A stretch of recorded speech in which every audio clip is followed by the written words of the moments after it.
Intinya Taurat adalah cinta. Kasihilah Tuhan Allahmu dengan segenap hatimu, dengan segenap jiwamu, dengan segenap akal budimu.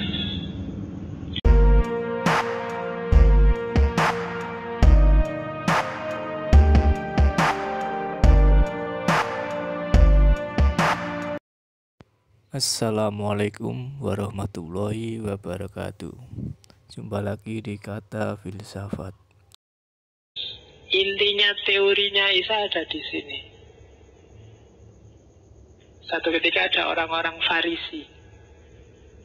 Orang Farisi ini kelompok Yahudi tertentu, bukan orang Persia, yang ingin nguji Yesus dan bertanya, "Guru, hukum mana sih yang paling utama dalam Taurat?" Karena memang tadi kan misinya Isa itu kan musaddiqon, membenarkan Taurat. Jawabannya Isa, jawabannya Yesus, intinya Taurat adalah cinta. Kasihilah Tuhan Allahmu dengan segenap hatimu, dengan segenap jiwamu, dengan segenap akal budimu. Itulah hukum yang terutama dan pertama. Jadi yang pertama, tauhid itu kan menomorsatukan Allah dalam hidup kita kalau di Islam. Cuma kamu kan gak pernah tanya, relasimu sama Allah itu jenisnya relasi apa sih? Nah, sebenarnya kalau kamu jeli, mirip dengan yang dibilang oleh Yesus. Relasi kita sama Allah itu harusnya relasi cinta. Jadi relasi kasih, relasi cinta. Bukan, selama ini kita banyak relasinya relasi dagang. Jadi kita ingin beramal berapa, terus kita minta pahala berapa. Itu relasi dagang, relasi negosiasi. Ya Allah, saya bangun jam 3 pagi, katanya kamu nyuruh gitu, makanya capek-capek saya belain bangun. Sekarang saya minta nilaiku A semua ya Allah. Itu negosiasi. Kan? Katanya Isa, enggak. Hukum paling utama, relasi utama itu kasih. Ya Allah, kamu menyuruhku bangun sepertiga malam berakhir. Aku bangun karena aku cinta padamu. Kan gitu. Kayak kamu yang baru pacaran itu loh, disuruh ngapain aja kan mau. Jauh-jauh, hujan-hujan, suruh apel juga mau. Suruh nge-SMS tiap hari mau juga. Kadang-kadang nggak disuruh juga kamu nge-SMS, ya kan? Karena kamu sayang padanya. Pada Allah juga begitu harusnya. Kamu disuruh sholat 5 waktu ya sholat. Nggak diwajibkan yang sunah-sunah, kamu jalanin aja. Kenapa? Karena kamu cinta padanya. Ada juga yang jalankan sunah-sunah. Kenapa? Karena nyali fadilahnya, Pak. Kalau sholat kayak gini itu rezekinya lancar. Kalau sholat kayak gini, itu berarti masih dagang, belum cinta. Mari kita gerakkan sholat duha, karena dengan sholat duha rezeki kita lancar. Itu dagang. Relasinya dagang. Relasi cinta itu karena Allah nyuruh kita. Karena meskipun Allah nggak mewajibkan, tapi karena kita cinta pada Allah. Jangan kan nggak disuruh, dikasih isyarat saja kita mau jalan. Nah, itu namanya relasinya relasi cinta. Yang kedua, itu kan yang ke atas. Sekarang hukum utama yang kedua, yang horizontal. Sama manusia juga begitu. Kita harus relasinya relasi kasih, relasi cinta. Tak jelasin dikit bedanya cinta sama sayang sama kasih. Kasih sayang biasanya jadi satu. Kalau cinta itu biasanya intensional. Ada targetnya jelas. Kalau kasih tidak ada targetnya, pokoknya semuanya dirangkum. Itu kayak bedanya Rahman sama Rahim. Semua makhluk dapat Rahimnya Allah, dapat kasihnya Allah. Tapi tidak semuanya dapat Rahmannya. Kamu cintai semua manusia, tapi di antara manusia yang kamu cintai itu kan, ketika semua itu berarti namanya kasih. Ada satu yang kamu cintai serius. Karena kamu kemarin dapat pandangan pertama misalnya. Nah, itu cinta, ada intensinya. Jadi ada targetnya jelas. Jadi ada hasrat, ada keinginan, itu ada cinta. Tapi kalau kasih itu biasanya pokoknya untuk semuanya. Jadi kamu buka jiwamu lebar-lebar, semua bisa masuk. Tapi kalau cinta, kamu yang keluar menuju sesuatu yang kamu cintai. Tapi kalau kasih, yang keluar kamu masukkan semua bagian dari dirimu. Nah, itu kasih. Dan inti ajarannya Isa itu kasih. Jadi cinta, kasih untuk semua orang. Kita lihat beberapa teorinya ya. Versi pertama, ini juga di khutbahnya Isa. Kenapa kita mengasihi Allah? Karena Allah lebih dulu mengasihi kita.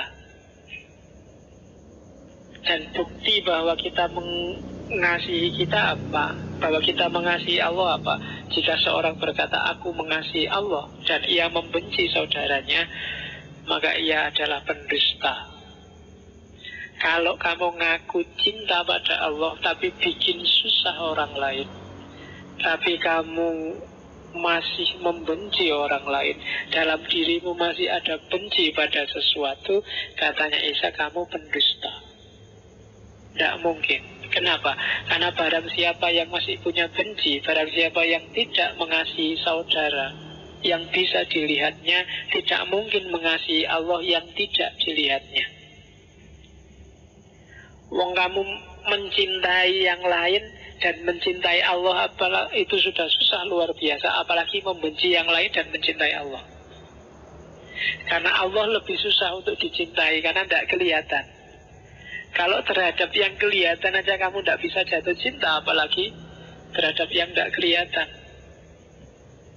Kalau sama orang lain kamu masih suka ngamuk, suka mencela, suka mencaci, mengkafirkan, menyesatkan, memurtadkan, berarti ada kebencian dalam dirimu.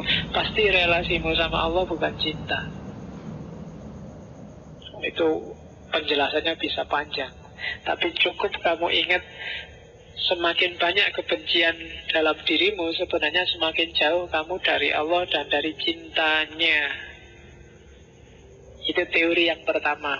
Jadi patokan pertama, sejauh apa cinta dan kasihmu pada Allah, itu bisa diukur dari sejauh mana masih ada kebencian dalam batinmu terhadap apa saja. Jadi itu rumus pertama. Rumus kedua, kamu telah mendengar firman, mata ganti mata dan gigi ganti gigi. Tetapi aku berkata padamu, janganlah kamu melawan orang yang berbuat jahat kepadamu. Ini yang paling terkenal. Melainkan siapapun yang menampar pipi kananmu, berilah juga kepadanya pipi kirimu.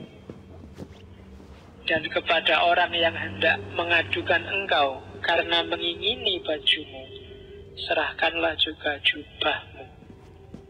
Dan siapapun yang memaksa engkau berjalan sejauh 1 mil, berjalanlah bersama dia sejauh 2 mil. Berilah kepada orang yang meminta kepadamu, dan janganlah menolak orang yang mau meminjam daripadamu. Ini teori, kalau kamu baca literal, seolah-olah konyol. Tapi padahal tidak. Jadi ini sebenarnya sebuah metafor yang luar biasa. Maknanya yang pertama adalah jangan menyimpan dendam dan balas dendam dalam batinmu. Karena begitu ada dendam, di situ pasti ada kebencian. Begitu ada kebencian, kamu kehilangan cinta dan kasih. Jangan salah, kalau kamu baca kisah-kisahnya Nabi Muhammad pun banyak sebenarnya yang ditampar pipi kiri, dikasih pipi kanan. Nabi tiap hari lewat di rumahnya orang yang tiap subuh lewat, Nabi diludahi. Itu kan luar biasa. Kalau mata balas mata, gigi balas gigi, harusnya Nabi Muhammad datang ke rumahnya, tak balas genticuh gitu. Tapi kan enggak. Nabi saat diludahi ya diusap, nanti di masjid wudhu dibersihkan lagi. Terus sampai satu ketika tidak ada yang ngeludahi. Nabi berhenti kaget, loh kok tidak diludahi? Ini langganannya kemana biasanya ngeludahi? Ya kan, loh malah nunggu, itu kan ditampar pipi kiri, kasihkan pipi kanan. Tapi terus ditanya, kemana sih si Fulan yang biasa ngeludahi saya? Oh sekarang sakit Nabi. Dan Nabi orang pertama yang menjenguk. Oh itu kan pipi kanan ditampar dikasih pipi kiri. Dan dengan gaya inilah Islam sukses. Dengan gaya itulah dulu Isa sukses. Kalau selalu mata ganti mata, gigi ganti gigi, dunia ini rusak. Kenapa Imam Samudra ngebom? Itu mata ganti mata, gigi ganti gigi. Dia melihat penderitaan di Palestina, bagaimana orang-orang Palestina dibantai, sebagai gantinya sekarang orang bule, sekarang tak bunuhin semua. Itu mata ganti mata, gigi ganti gigi. Kalau peradaban manusia dibangun dengan basis ini, ya dunia rusak. Tidak naik kelas kita.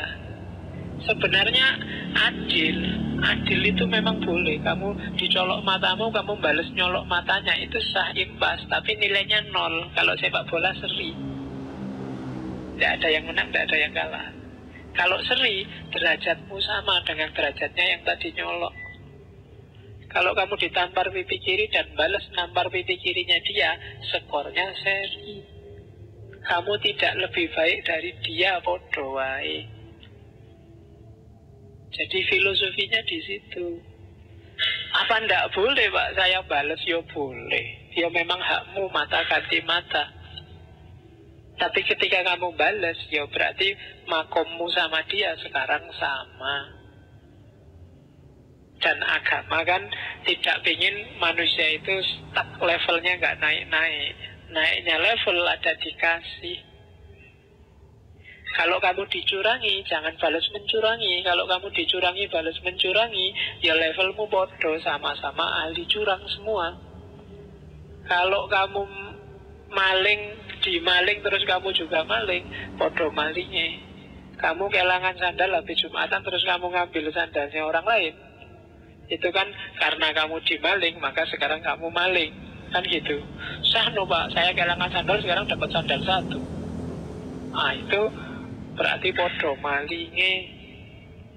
Ya kan, harusnya kalau kamu kehilangan sandal satu, sandal yang satunya lagi kamu buang.